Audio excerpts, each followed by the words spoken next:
Hey everybody, what's up? It is Saturday morning. Rob here. I am down in Houston, Texas, and just wanted to put up a quick video. I don't go live very often here in the Why Waiting Works group, but I was about to post something, some text, some words, and I thought, you know what, this isn't going to get the point across the way that I want it to. It's just not enough, so I need to make a video. So a girl posted something yesterday, I think it was last night, a girl named Dana Mazzatesta. I don't know if I pronounced that right. But she was talking about loneliness and how she's just tired of being single and coming home alone every night, and was just expressing her frustration. And I read it and I empathized with it deeply because I've been through all those feelings myself. But at the same time, I felt a little bit of like frustration because I wanted to tell her some of these things that I'm going to share in this video now. So yes, obviously this is a hard road, being single, waiting.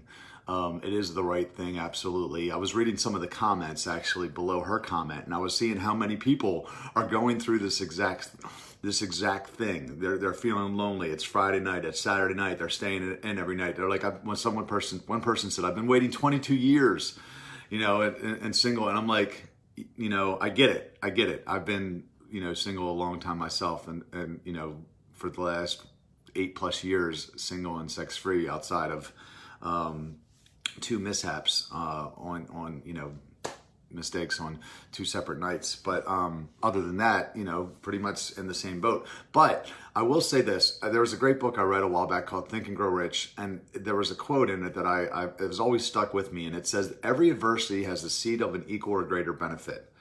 So everything that you go through, there's a blessing in it if you can find it. So, our job as human beings is to find what is that benefit? What is that equal or greater benefit to the adversity that's coming against us? We can't sit in a position of, feeling sorry for ourselves and sulking and wallowing in it, because this is a hard season. It's easy to do that. The first 6 years that I became a believer, I was waiting, and my whole strategy was, okay, stay out of trouble, don't sin, and eventually God will send you a wife and that'll fix this loneliness problem. So I went to a lot of movies on the weekend and I just kind of isolate it and try to stay out of trouble, and I was waiting for God to give me this wife, and it didn't happen. And I feel like there's a lot of people that are in this group, and that is their strategy. They're just waiting for God to come in and save the day, and send them someone. And they're thinking, if I, doesn't God see how lonely I am? And maybe if I'm depressed long enough, that God will see that I've suffered long enough, and they'll come in and they'll send me this person. And I'm like, it doesn't work like that. That's what I've learned through experience. It doesn't work like that. God puts you in this season of singleness for a reason. You're in this season for a specific purpose, and you have to figure that out.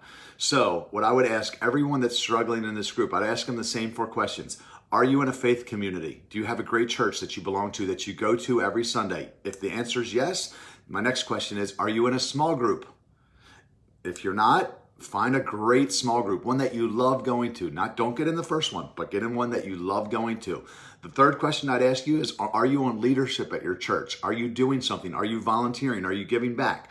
If you answer yes to all 3 of those questions, my next question would be to you is, where do you live at? Because if you're doing all 3 of those things and you're still lonely, where do you live at? Let us try to connect you with some other people in your area. Start a Truth About Sex small group and connect with some like-minded people, because you can't just sit there and feel sorry for yourself and be lonely and hope that God, is going to see that you've suffered long enough and come in and now rescue you, because I don't believe it works like that. I believe that God puts you in this season for a reason. You have to figure it out. You have to figure out, what do you want most?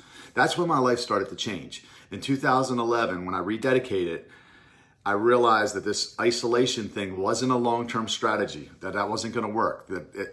I tried it for 6 years and it didn't work then. And now I rededicated, and I wasn't going to make it another 6 years. So I had to come up with something else.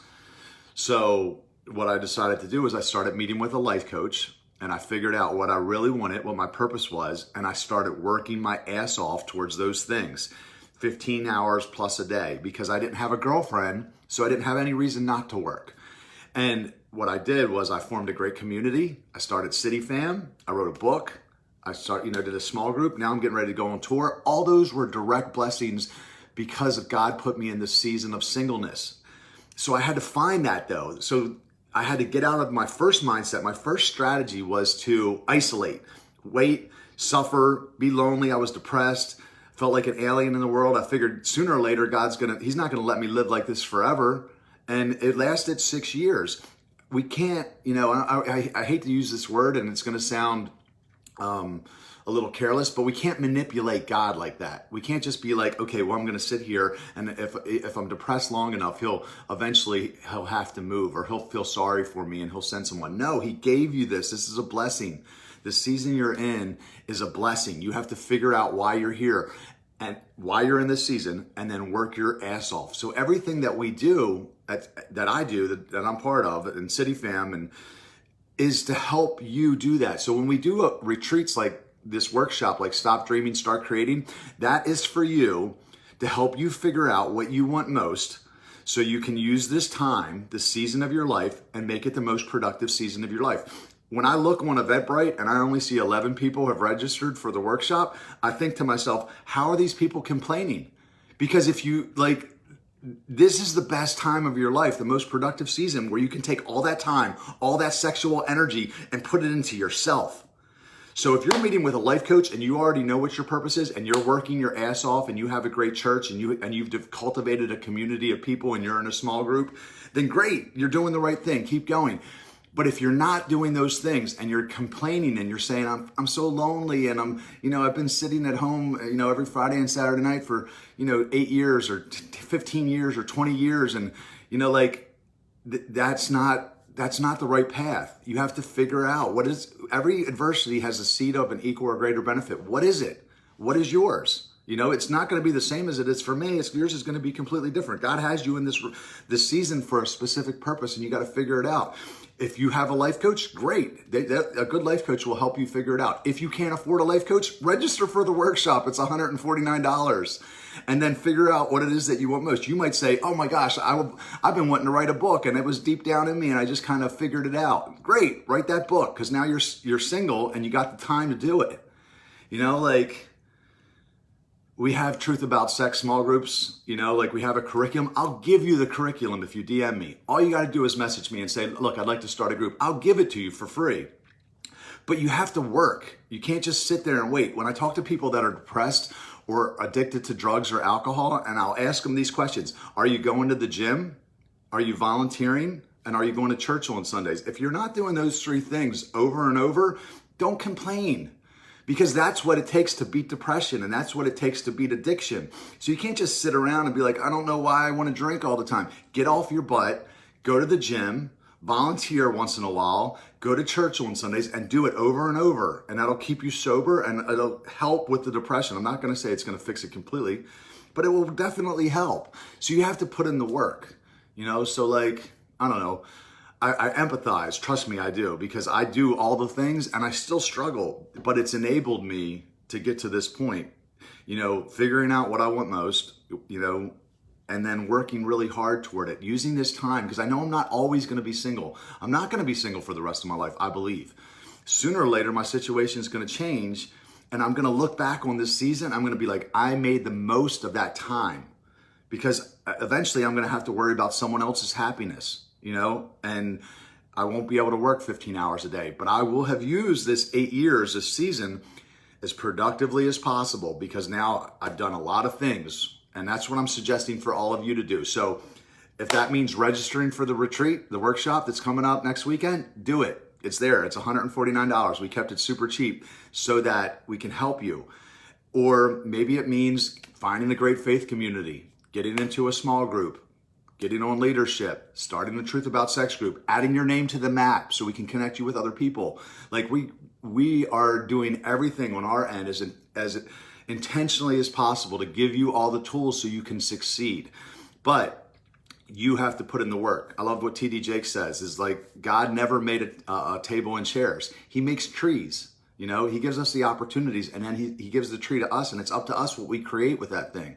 We have to make the table and chair. So God has blessed you with this season of singleness. and waiting. Why? You have to figure that out. If you don't know, come to the workshop next weekend, figure it out, or hire a life coach. It's okay. Hire a life coach. It'd probably be better one-on-one. It's just more expensive. But that is my suggestion to you. Don't just sit there and wallow in it, because God can't be manipulated. Like he's not going to just, he gave it to you for a reason. You have to figure it out. Nothing's going to change until then, So I don't know if that encourages you, or if maybe it feels like I beat you up, but that is the truth. That's the honest truth. You have to figure out, why am I here? Why did God put me in this season of my life? Like, what is he trying to tell me? What's the reason? There's a reason. Either he's trying to do something in you or through you. You have to figure it out, and then you need to take that time, maximize it, use it, put it into yourself, become the best version of yourself. And you might need to surround yourself with community. You are going to need to surround yourself with community to get there, because eventually you'll get lonely and you'll get depressed and bored. So you have to, that's just been my experience. So I don't know if that helps anybody, but that is my suggestion. So hopefully it did. All right. Talk to y'all later. See you.